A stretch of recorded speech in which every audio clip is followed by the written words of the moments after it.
I will introduce our guest speaker for the night, a colleague of mine at Charles Sturt University, Distinguished Professor Sharynne McLeod.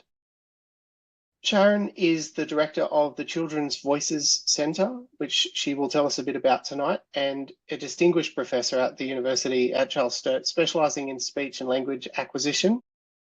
She is a speech language pathologist, and her transformative research foregrounds communication rights and social justice. I won't read the whole bio because it's in your inboxes already, but I will say this, that Sharynne is one of Australia's leading researchers in any discipline, and Australia's leading researcher in this discipline as well as any discipline, and one of the world's leading researchers in this discipline. It's fantastic that she's willing to have a chat to us tonight. I know she's so excited about the Children's Voices Centre, which I've just signed on as an associate researcher for, and I'm looking forward to doing some things with soon on children's media and various other things. So, Sharynne, thank you very much for speaking to our Rotary Club. Feel free to take it away. Thanks so much. I'm really aware that Lyndall has her hand up, and I want to make sure she has a say because tonight is all about communication. Lyndall, do you? Sorry, Sharynne, that was for talking about the exchange. And I will probably have some questions for you later. Awesome. I'm going to share my slides. Hopefully that's working for you. Yep. You can see? Great. Today I'm going to actually talk about communication as a human right for all of us.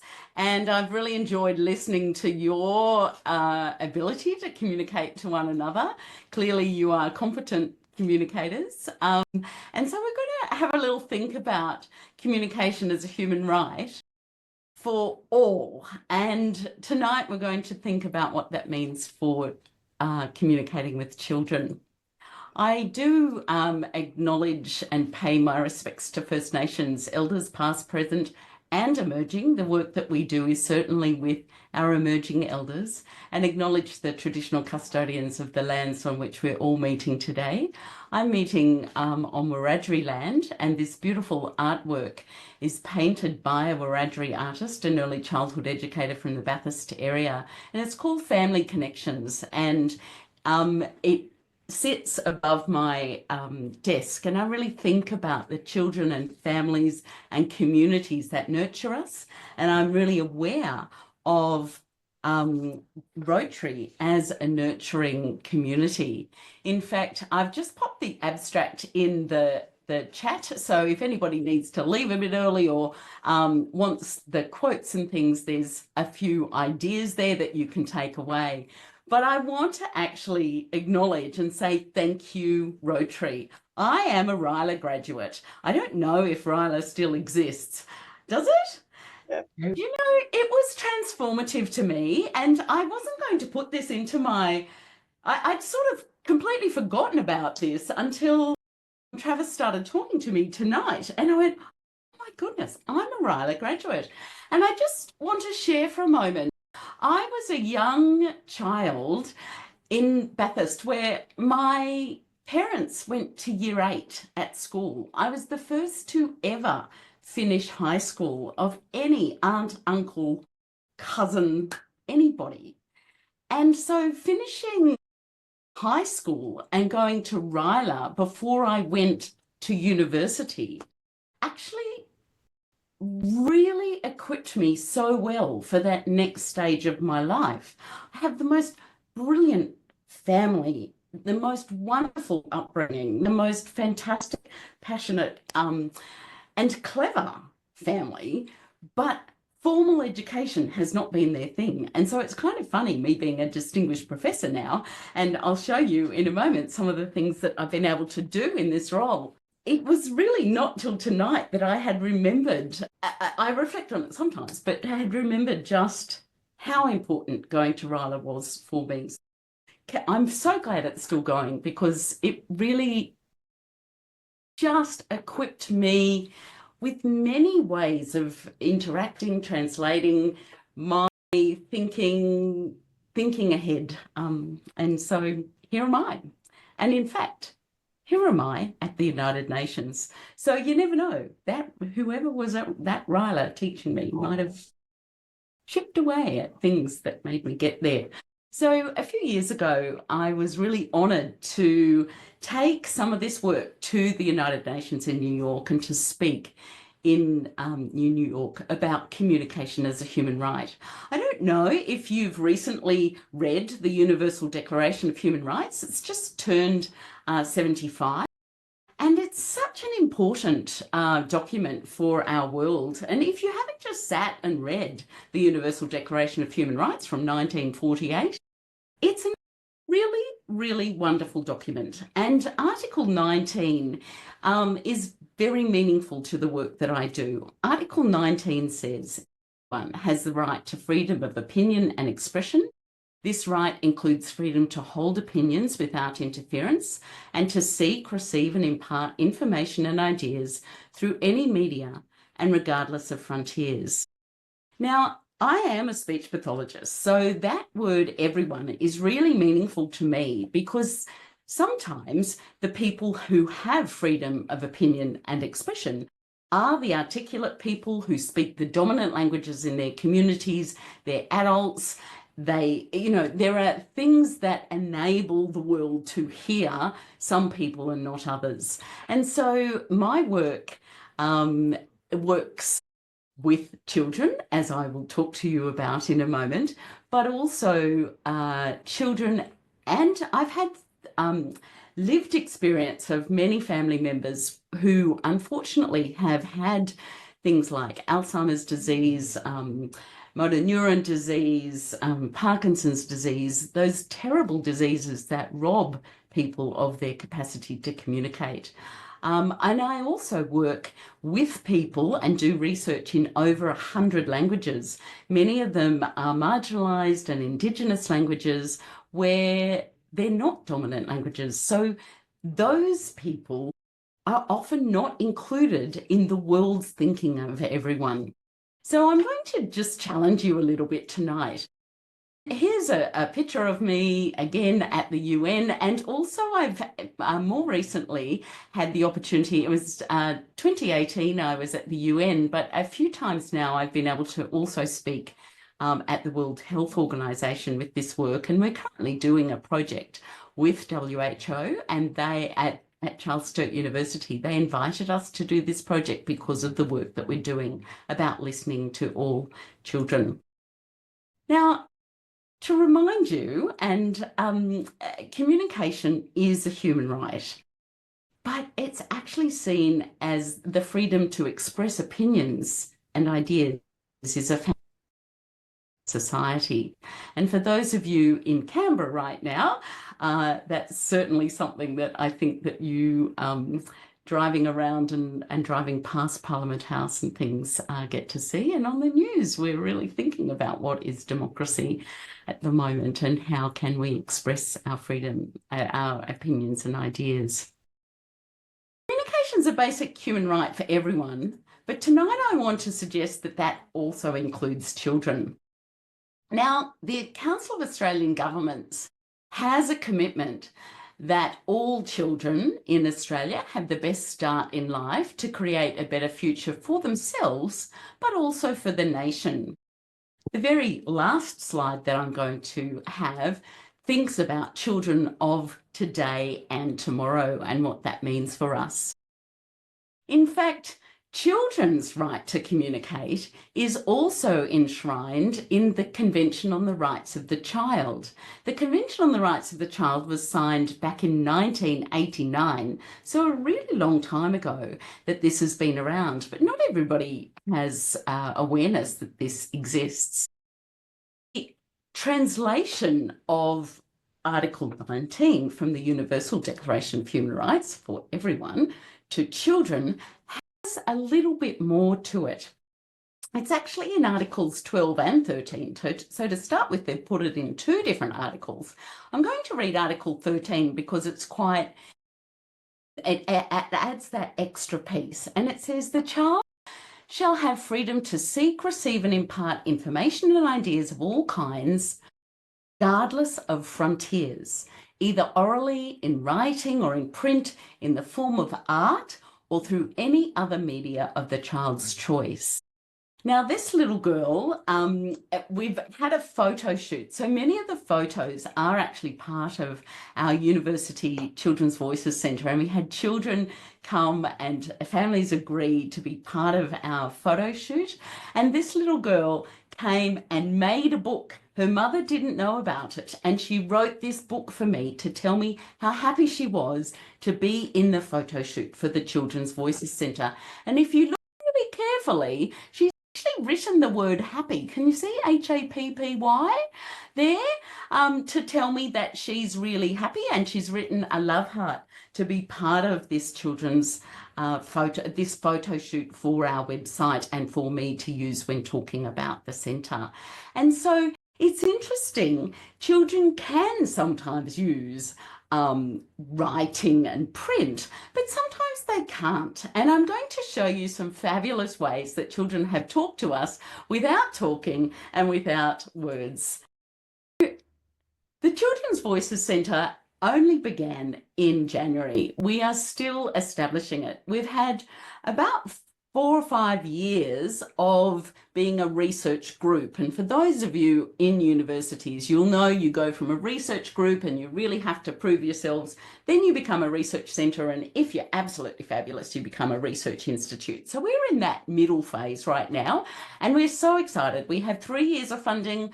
In some ways, we're operating on the smell of an oily rag. There's a whole bunch of things that we're trying to do.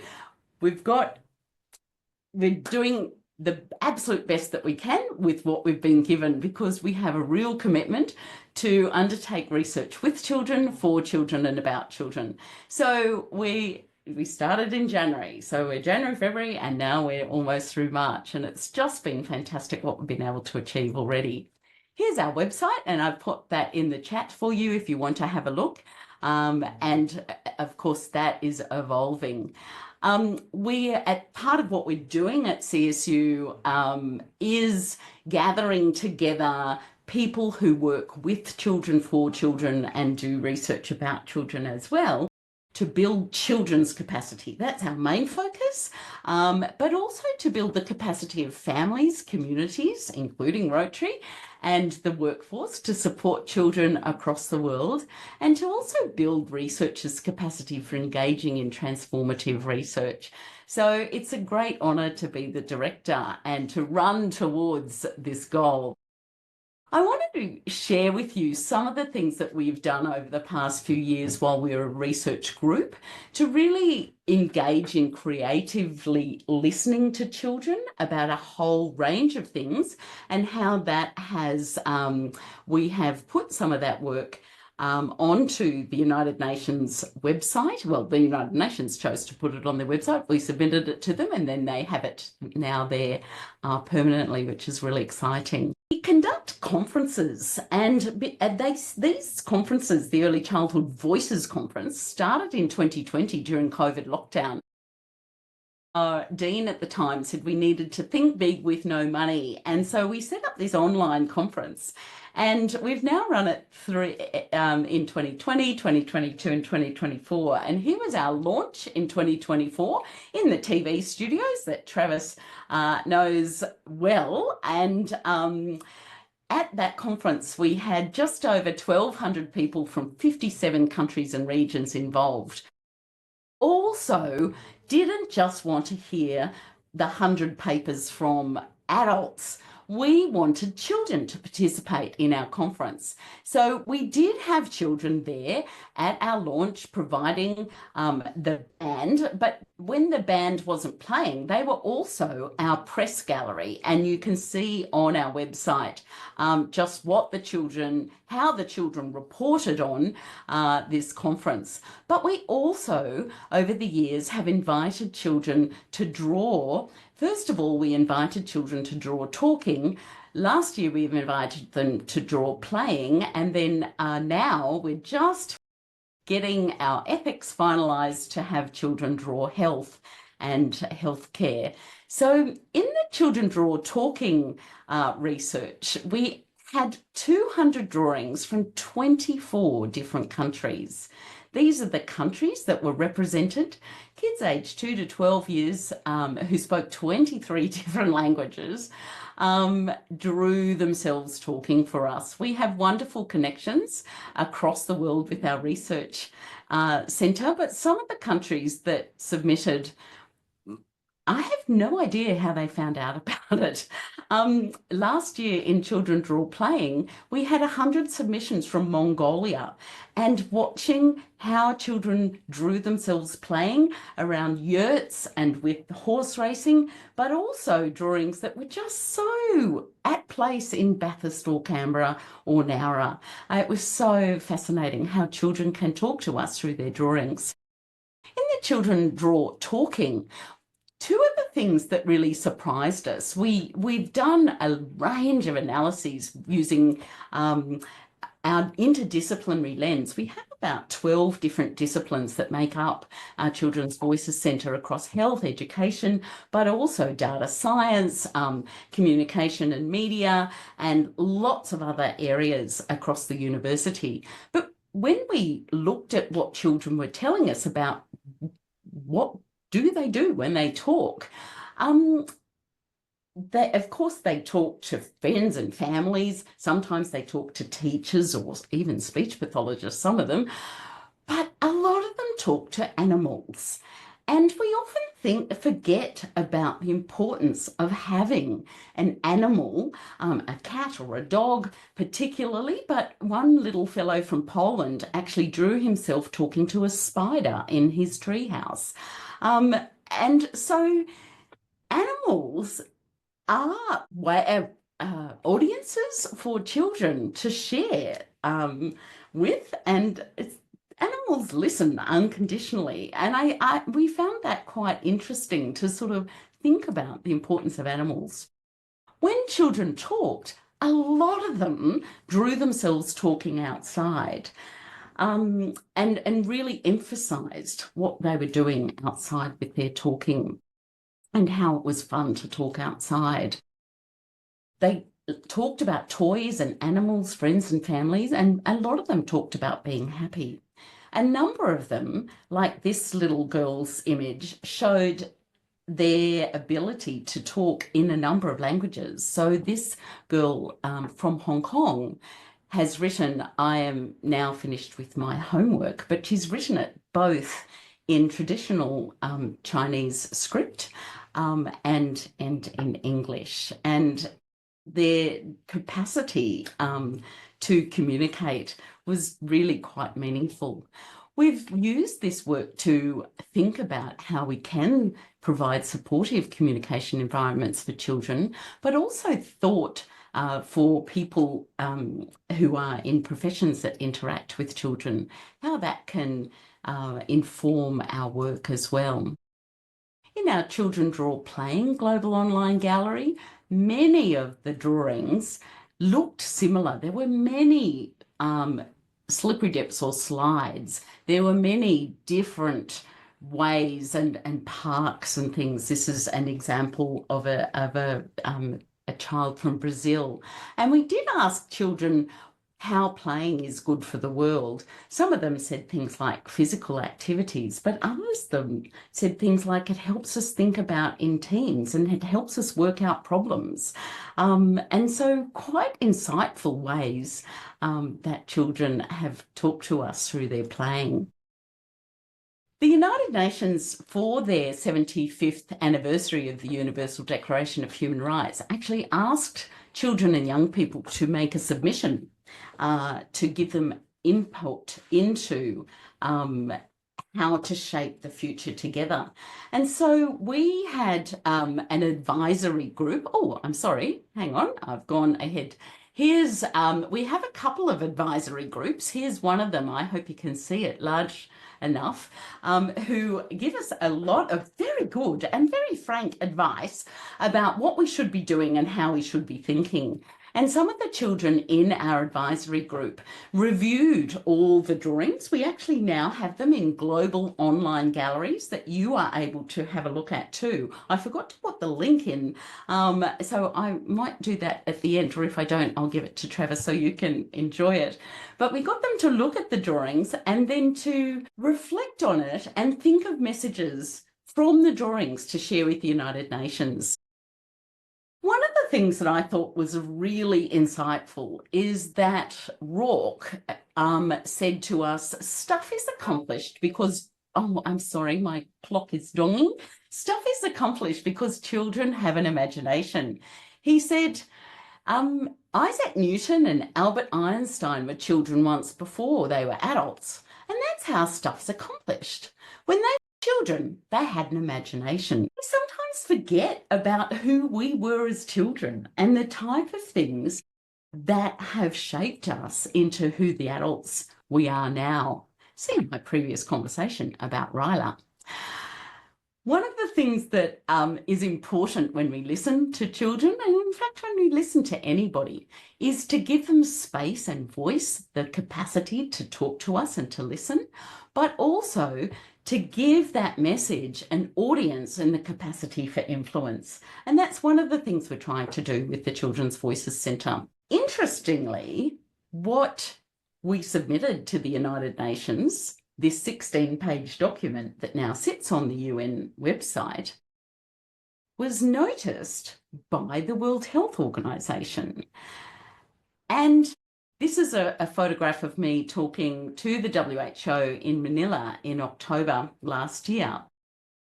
But actually, WHO Geneva noticed this because a lot of the work of the UN and WHO when they listen to children is of older children, often through social media, often at least the age of 13, and now with the change in the social media laws, even 16 and older. This week, UN Youth was at Charles Sturt University at Bathurst and invited high school students to talk with them, which was absolutely fantastic. We had high school students across the region at Charles Sturt University talking to Australia's UN Youth Ambassador, and she's going to, after touring Australia, take the Youth of Australia's message. But UN Youth starts at 12. And so one of the exciting things that we are doing is working with younger children and listening to the insights and experiences of younger children. And the WHO have asked us at CSU to undertake a project to build evidence about the experiences and perspectives of children and young people with disabilities about health and access to healthcare services. And so that's a project that we've just begun. We have regular meetings with the UN. This time of night is when it sort of works for talking to people in Geneva, and our CSU team all comes online at this time of night to do this work. And we're really excited about providing insight into child-friendly, child-focused ways that really respect children accessing health and healthcare services. And sometimes there are just very small things that can be done. For example, our advisory group, the children were very keen for the WHO to know that when they go to somewhere like a hospital or a doctor's, there's no step for the toilet, and they feel like the bathrooms might be a bit dirtier and they can't get up there safely without a step for them to climb up onto the toilet. You know, there are very small things that children can really give us good insights into, and big things too. So we've got 2 years to listen to them, and the WHO has said that they want to launch World Children's Day in Geneva in November with some of our findings. So it's a great honour to do that. Now, I'm going to switch because I think somebody who came on board, I think it might have been Lyndall, said that they're also interested in the fact that I'm a speech pathologist. And I knew that Travis was going to tell you that I'm a speech pathologist. So I'm going to switch from sort of listening to all children who speak a whole range of languages to particularly thinking about some of the work that I do as a speech pathologist as well, because it's a little bit harder to listen to kids with speech, language and communication needs, and they're absolutely my favourite. So communication is the key that can open doors so children can thrive. But actually, the longitudinal study of Australian children that has the Australian government has identified 10,000 children in 2 cohorts and have been studying them for many years now. We found that 25% of parents of 4 to 5-year-old children were concerned about how their children talk and make speech sounds. Now, 25% is a really big number. A quarter of kids' parents are a bit concerned about how their child talks and makes speech sounds. So we decided to follow these children and find out what happens with these children if we take out the impact of gender, socioeconomic status, and disability. And there was one other thing, I've forgotten. Out of the equation, we did all the statistical modelling to take out the impact of those things and just try and be purely looking at parental concern. What we found was that there was an association between communication and their educational outcomes for reading, writing, school achievement. Children reported they were more likely to be bullied if they're in that 25%, more likely to say that they had trouble making friends.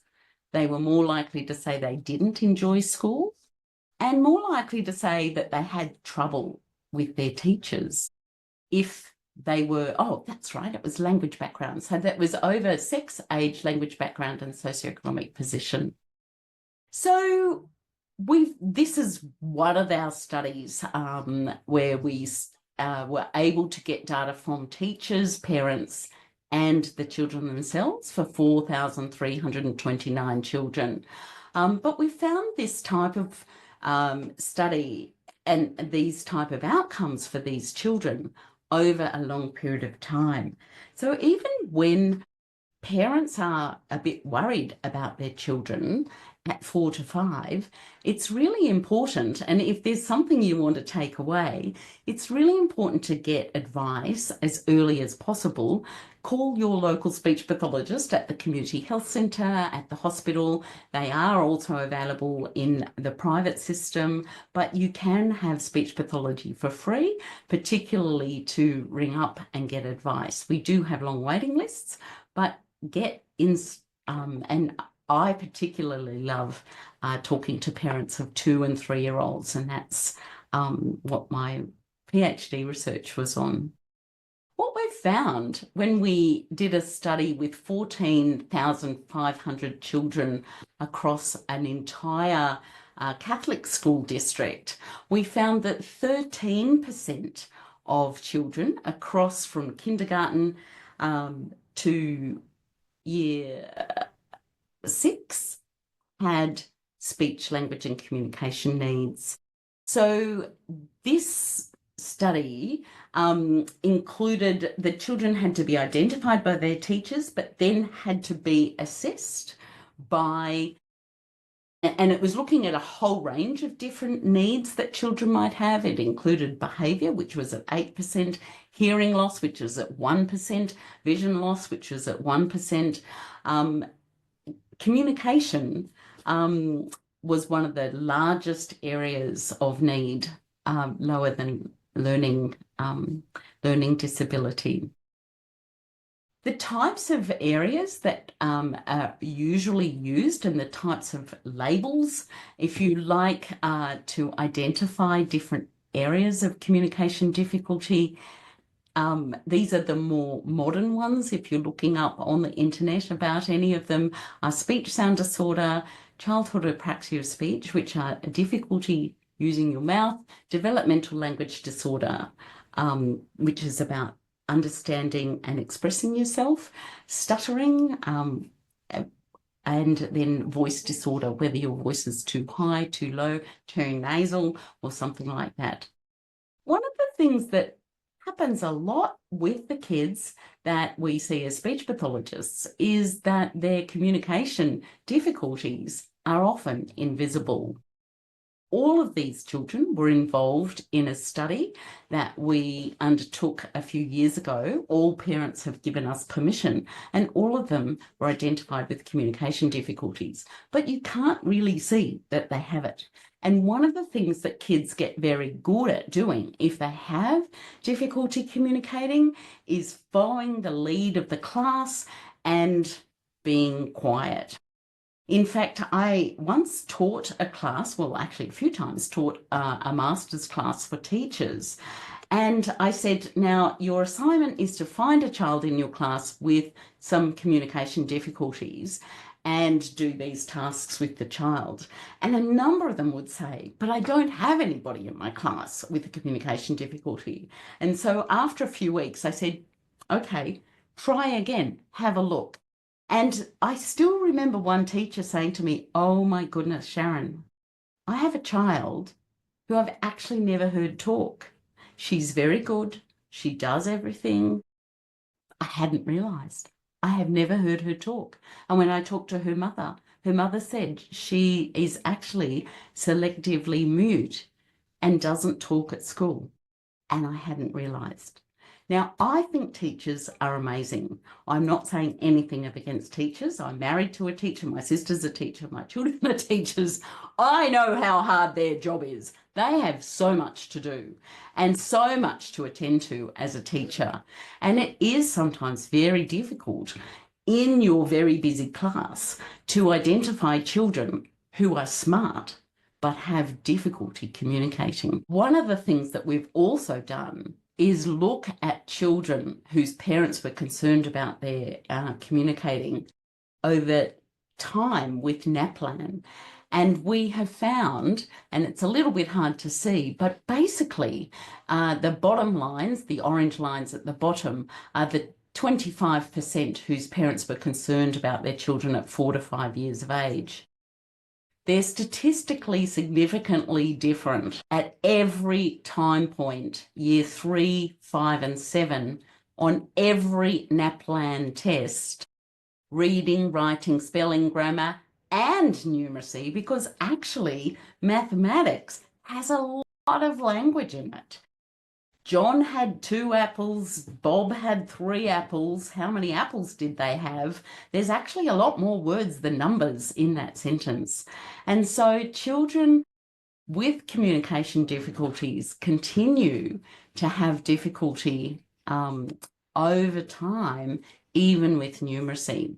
So it's important to think about children's communication. Some of the research that we've done across 27 languages in a cross-linguistic review with over 60,000 children's data shows that by 4 to 5 years of age, children should be excellent communicators in their home language. They should be able to be understood by everyone, even strangers, and correctly pronounce almost every single consonant, vowel, and if it's a tone language, their tones correctly, even in long and complicated words. They should be able to understand and produce sentences, stories, and conversations. So the year before school is a time that many speech pathologists often support children and families to get ready for school, because as we've talked about, what happens is they can really struggle over time if they don't get that support early. This is what can happen. This sentence is actually from a submission to a Senate inquiry that was conducted a few years ago by the Australian government to look at the prevalence and services for people with communication, speech, language and communication needs across Australia. This person said, when I was at school, I can remember spending every lunchtime by myself because no one would ever try to talk to me. Now, this drawing is from a completely different study that we did with 4 to 5-year-old children, and we asked them to draw themselves talking to someone. And this little child had 38% from memory of their consonants correct. Now, I've just said that they, at 4 to 5, they typically, kids are getting most of their consonants correct. So 38% is quite low. And this child said, I can't draw myself talking to someone because no one will talk to me.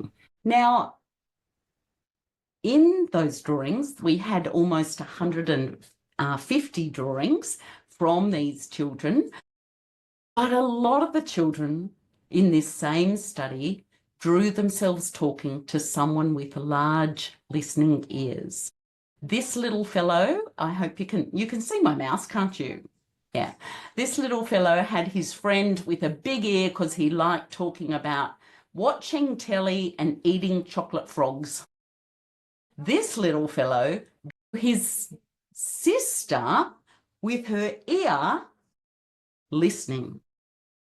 Again, more listening ears, more listening ears, more listening ears. And this one, I'm not sure if this little girl's mum had, well, she did have listening ears, but I think her ears were large also for her beautiful earrings that matched her beautiful high-heeled shoes. But many of the children across many of our studies talk about needing listening ears. And I think something about Rotarians is that you do listen on a range of topics. And I hope you think about how to listen not only to adults, but also to children in your work too. Because back into now this quote again was from the Senate inquiry, and then this image is from some of the drawings that we have had with the 4 to 5-year-olds. But a child actually wrote to the Australian Government Senate inquiry and said, I believe that even though we are only children, we can still really make a difference in the world. And a number of the children's drawings showed us that. When children don't receive adequate early intervention, there can be long-term consequences on their literacy, education, on their socialisation. Often it's the children who do have difficulty communicating that have difficulty with behaviour. And actually there is a higher percentage of people in jail who are identified with oral and literacy communication difficulties. Perhaps as children and as they have grown older, they've had less capacity to negotiate, to communicate, and to make things clearer in their world, ending up in issues with behaviour, issues with relationships, identity, well-being, and employment. Communication is a human right, but we also need to be able to ensure that children can communicate. Another study that we did, and I am aware of the wide range of people in this Rotary group, so I think some of you might have access to children, nieces, nephews of your own, and others might have access to grandchildren. But one of the things that we found was in this longitudinal study, when we analysed what happened with reading, we found that infants whose parents read to them for 11 minutes or more a day had stronger reading, spelling and grammar skills in grades 3 and 5. We've used research like this to underpin a current project that we're doing with a local Indigenous community. We've been working with these people to identify the best children's books that are written by Indigenous authors. There are some amazing, wonderful books available at the moment. And so they have voted on books, and we are just about next month to launch 4 little libraries across the footprint of this Indigenous group. And some of the elders have gone to get working with children's checks so that they can now read to the children in the community. It's just so exciting beyond their own families, right? They do it with their families, but are really motivated to increase reading using these beautiful books written by Indigenous authors. And we're thinking of how we can, the elders have asked us to see if these same books can also be available at the children's local schools, so that the children are seeing these books that represent themselves and their communities, and the really good learning. One of our favourites is called Kick with My Left Foot. There's a lot of books with Indigenous kids who are really good football players, and some of them are written by football players like Adam Goods and Eddie Betts. And so it's really exciting to work thinking about how we can enact some of this large-scale research that we learn about what makes a difference in children's lives. So to conclude, our new Children's Voices Centre is a beacon of innovation and inclusivity, empowering all children to communicate, collaborate and create a better future for themselves and the world. We really try to have large listening ears to support children, and I hope that this lovely image of talking about telly and chocolate frogs with a large listening ear is something that you might just take away with you. When you see children down the street, don't forget to have a little chat to them too, not just their mums and dads or their grandparents. Kids really do have a lot to say and are a really important part of our community. And I'm going to end with this quote from 1929 that really was inspirational in the development of the Convention on the Rights of the Child. Children are not the people of tomorrow. They're the people of today. They have a right to be taken seriously and to be treated with tenderness and respect. They should be allowed to grow into whoever they are meant to be. The unknown person inside of each of them is our hope for the future. So thanks so much for the opportunity to talk to you tonight. I hope perhaps you've heard some things that remind you of things you've already known, and maybe have even given you some new ideas and new ways of thinking. But please go away making sure that your ears are just that bit larger than they were before you listen to this talk. Thanks, everyone. Thank you so much, Sharynne. That's really fascinating. And I think, you know, one thing I neglected to say is that our club is really focused on youth programs. So we talked about exchange, and we just did this as a matter of course, exchange. And you mentioned RILA, and we sponsor people to go to RILA as well as Ripen, which is same thing, but for kids a bit younger, at our Interact Club, which is the school-based kind of Rotary program for younger people involved in community. So we as a club focus on those initiatives quite strongly. So yeah, I think there's really nice alignment between some of that